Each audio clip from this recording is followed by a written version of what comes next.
Hello दोस्तों, स्वागत है आपका क्रेजियम क्लासेज में। आज हम बात करेंगे फॉरेस्ट गार्ड भर्ती के बारे में। जैसा कि आप सभी लोगों को पता होगा, फॉरेस्ट गार्ड भर्ती का जो है मेडिकल वो संपन्न हो चुका है। तो आज हम इसके बारे में देखेंगे कि मेडिकल में एब्सेंट और फेल मिलाकर कितने लड़के जो है बाहर हुए हैं। इसके बाद हम लोग बात करेंगे कि आपका जो मेडिकल हुआ है, मेडिकल का रिजल्ट कब तक जारी किया जा सकता है। इसके बाद हम लोग बात करेंगे कि फॉरेस्ट गार्ड की डीबी कब तक हो सकती है, ये जनवरी लास्ट या फरवरी फर्स्ट वीक या सेकेंड वीक कब तक हो सकती है आपकी डीबी। इसके बाद हम लोग बात करेंगे फॉरेस्ट गार्ड की फाइनल कट ऑफ कितनी जा सकती है। तो इससे पहले जो लोग हमारे यूट्यूब चैनल पे नए हैं वो हमारे यूट्यूब चैनल को सब्सक्राइब कर लीजिए और वीडियो को लाइक कर दीजिए। तो चलिए अब हम लोग वीडियो शुरू करते हैं देर न करते हुए। सबसे पहले बात करेंगे मेडिकल स्किप के बारे में कि फेल और एब्सेंट मिलाकर कितने बच्चे जो है वो बाहर हुए हैं। तो हम लोग देख लेते हैं, जो फिजिकल पास किए थे वो टोटल जो कैंडिडेट की संख्या थी वो 3398 कैंडिडेट थे जिनको मेडिकल के लिए क्वालिफाई किया गया था, या हम ये कह सकते हैं कि मेडिकल के लिए बुलाया गया था। आप लोगों को पता भी होगा, आप लोग देख भी रहे होंगे कि मेडिकल की जो लिस्ट आ रही थी वो हम दो भागों में डिवाइड कर सकते हैं। एक तो 3 मंडल ऐसे थे जहां पर मेडिकल टफ हो रहा था और बाकी सभी मंडल में लगभग मेडिकल एवरेज हो रहा था। हम पहले ये इस मंडल की बात कर लेते हैं जो 3 मंडल में मेडिकल टफ हो रहा था। सबसे पहले अयोध्या बात कर लेते हैं। एक अयोध्या था, एक मुरादाबाद और तीसरा जो है बस्ती मंडल। इन 3 मंडल में अगर हम डेली का एवरेज डाटा मिलाकर देखें, अगर एक दिन में 50 लड़के बुलाए जा रहे थे तो इसमें से लगभग 7 से 8 लड़के एब्सेंट रहते थे। 7 से 8 लड़के एब्सेंट और लगभग 5 से 6 लड़के अयोध्या में जैसे हो गया 5 से 6 लड़के, मुरादाबाद में भी 5 से 6 लड़के, लेकिन बस्ती मंडल में यही जो है 10 से 12 लड़के कुल मिलाकर जो है मेडिकल फेल होते थे। आप ये देख सकते हैं कि इनका जो एवरेज डाटा है, अगर हम परसेंटेज निकालें, अगर मान लो अयोध्या में 50 लड़के बुलाए जाते थे और 50 लड़कों में से कम ये समझ लीजिए कि 10 से 12 लड़के या इतना जो है एब्सेंट और फेल मिलाकर ये जो है बाहर हो जाते थे। अगर इनका हम परसेंटेज निकालें 12/50 गुणे 100, 50 दूना ये कट जाएगा 2 से, 12 दूनी 24। लगभग इन 3 मंडल का देख सकते हैं, इस 3 मंडल में लगभग 24 से 25% जो है एवरेज डाटा जा रहा था कि इतने लड़के स्किप और फेल मिलाकर बाहर हो रहे थे। यही अगर हम बात कर ले बस्ती का, तो बस्ती में और ज़्यादा जा रहा था। बस्ती में फर्स्ट दिन की हम बता रहे हैं, लगभग 50 लड़कों को बुलाया गया था जिसमें से 36 लड़के जो है प्रेजेंट थे। 36 में से 17 लड़के फेल कर दिए गए थे। मतलब आप इसमें ये देख सकते हैं कि लगभग 40% लड़के जो है ये बाहर हो गए थे। अब अगर हम बात करें, जैसे लखनऊ मंडल हो गया, लखनऊ हो गया, कानपुर हो गया, प्रयागराज हो गया, एक जीकेपी गोरखपुर हो गया, बांदा हो गया, इन सब में लगभग अगर 50 लड़के बुलाए जाते थे, मतलब ये समझ लीजिए कि 5 से 6 लड़के या 6 से 7 लड़के जो है ये जो है एब्सेंट हो जाते थे, बाकी 2 से 3 लड़के फेल हो जाते थे। अगर इनका हम एक एवरेज निकालें, अगर हम 7 ही लड़के ले लें, मतलब अगर 50 लड़कों में से 7 भी लड़के बाहर हो रहे थे, तो अगर हम इनका परसेंटेज निकालें तो 60/50 इंटू 100, 2 बार कट जाएगा, 7 दूनी 14, मतलब 14 से 15% यहाँ का एवरेज डाटा आ रहा है जहाँ पर मेडिकल ईजी हो रहा था। अगर इन सब का हम निकालें, 14 से 15% यहाँ ले लें, 14% यहाँ ले लेते हैं, 25% वहाँ ले लेते हैं, तो 25 10 35 4 39। एक हिसाब से ये कह सकते हैं अगर इनका हम एवरेज निकालें तो लगभग ये 20% के आसपास आ जा रहा था। लेकिन ये 20% ना होकर 20% से ज़्यादा ही जो है मेडिकल स्किप और एब्सेंट मिलाकर बाहर हुए हैं। तो इस हिसाब से अगर हम देखें 3398 लड़के मेडिकल के लिए बुलाए गए थे। अगर 3398 का हम 20% निकालें तो ये जो है 2718 कैंडिडेट लगभग आ रहे हैं। तो मेडिकल का जो रिजल्ट आएगा जब आप लोग देखेंगे तो वहाँ पर जो ये एब्सेंट और फेल मिलाकर जो डाटा रहेगा वो 2600 से 2800 के बीच में डाटा आपका रहने वाला है।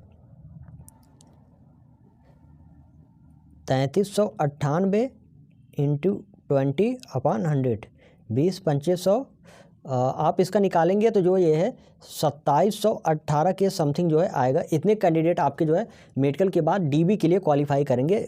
3700 लड़कों को डीबी के लिए क्वालिफाई किया जाएगा, डीबी के लिए बुलाया जाएगा।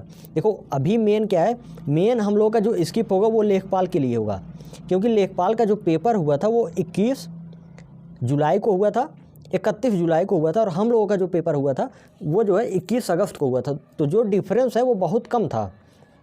जो लड़के लेखपाल के लिए ज़्यादा मेहनत किए थे वही लड़के जो है फॉरेस्ट गार्ड में अच्छे नंबर लाए हैं, जिनके जो है 147, 48, 149, 50 ऐसे नंबर हैं, वो ज़्यादातर लेखपाल वाले ही हैं।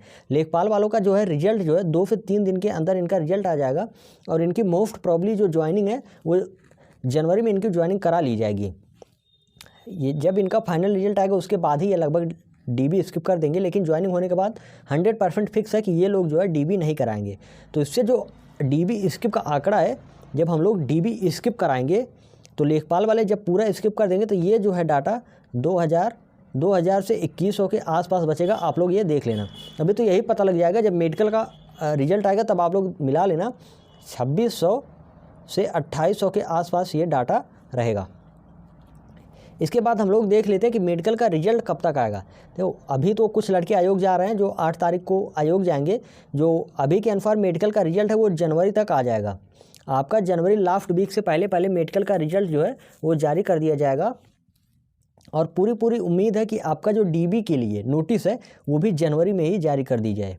अगर डीबी के लिए जनवरी में जो है नोटिस जारी कर दी जाती है तो आपका जो डीबी है वो फरवरी में करा लिया जाएगा। बाकी जैसा भी होगा, लड़के आयोग जा रहे हैं 8 तारीख को। आप लोग भी अगर जो जा सकते हैं वो ज़्यादा से ज़्यादा लोग 8 तारीख को आयोग जाएं, क्योंकि देखो अब लेट करने का या हम लोग रुकने का जो मतलब है वो कोई औचित्य है नहीं, क्योंकि जो ज़्यादा बेनिफिट हम लोग को होने वाला था वो लेखपाल से होने वाला था।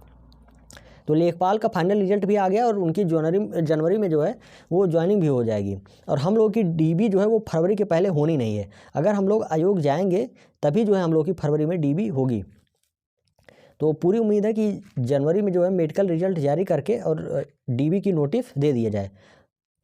अब बात करते हैं डीबी का रिजल्ट कब तक आएगा। देखो, अगर डीबी जो है ये फरवरी में करा ली जाती है, डीबी फरवरी में करा ली जाती है तो हम लोगों का जो रिजल्ट है वो मार्च तक आ जाएगा, क्योंकि सबको पता है चुनाव आने वाला है।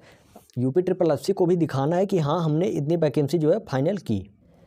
हम लोगों की डीबी लगने की सबसे ज़्यादा संभावना इसलिए क्योंकि अब आयोग के पास किसी की डीबी बची नहीं है। देखो, जो मेन 2 वैकेंसी थी, एक मुख्य सेविका, एक BDO। मुख्य सेविका का जो है वो केस चला गया कोर्ट में, उसका जो है 2 से 3 महीने वो लगभग लेट हो चुकी है। BDO की डीबी की बात करें तो देखो, BDO का तो अभी रिजल्ट ही नहीं आया है। पहले इसका रिजल्ट आएगा, उसके बाद ही डीबी की नोटिस जारी होगी। हम लोगों में क्या है, हम लोगों का मेडिकल हो चुका है और मेडिकल होने के बाद डेली शाम को जो है डाटा आयोग के पास आ जाता है, लगभग डाटा फीड होगा। उनको मेडिकल का रिजल्ट जारी करके डायरेक्ट डीबी की नोटिस देनी है और ऐसा कोई भी रिजल्ट भी नहीं है जो जारी किया गया हो जिसकी डीबी लगनी हो। कंबाइंड का बचा है, अभी कंबाइंड का जो है रिजल्ट ही जारी नहीं किया गया है। कंबाइंड का जब रिजल्ट जारी किया जाएगा उसके बाद ही उसकी डीबी लगेगी। तो अभी लेखपाल के बाद सिर्फ फॉरेस्ट गार्ड की ही डीबी लगनी तय है। इसके लिए अगर लड़के प्रयास करेंगे तो बहुत जल्दी जो है फॉरेस्ट गार्ड की वो डीबी लग जाएगी और पूरी उम्मीद है कि मार्च तक हम लोग का रिजल्ट आ जाएगा। इसके बाद बात करते हैं फाइनल कट ऑफ की। तो अभी तो ये आप देख सकते हैं जैसे 655 वैकेंसी है। इसके लिए टोटल जो है फिजिकल के लिए कैंडिडेट क्वालिफाई किए गए थे 5630। इस टाइम कितने बच रहे हैं, लगभग एक एवरेज माने तो 2700। आप ये देख सकते हैं लगभग 2800 से 2900 लड़के बाहर हो चुके हैं। आप ये कह सकते हैं लगभग 52% लड़के अभी बाहर हो चुके हैं, जबकि अभी लेखपाल का फाइनल रिजल्ट आया नहीं है। लेखपाल वाले अभी स्किप नहीं किए हैं। जब यही लेखपाल वाले स्किप कर देंगे तो ये डाटा जो है 2000 से 2100 के आसपास बचेगा।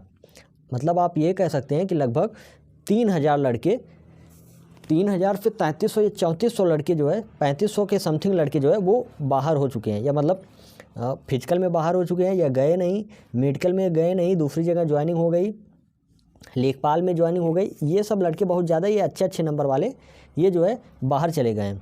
तो इसलिए आपकी जो कट ऑफ है 655 के अकॉर्डिंग अगर 2000 भी लड़के डीबी कराते हैं तो आपकी कट ऑफ वो नाम मात्र की बढ़ेगी, आपकी कट ऑफ ज़्यादा नहीं बढ़ेगी। मेन जो कट ऑफ बढ़ना है वो UR और OBC की बढ़ेगी और किसी भी कैटेगरी की ज़्यादा कट ऑफ नहीं बढ़ेगी। तो आप लोग पहले डीबी होने दीजिए, डीबी के बाद आप लोगों को एक अनुमानित कट ऑफ बता दिया जाएगा कि हाँ आपकी कट ऑफ जो है इस रेंज तक जा सकती है।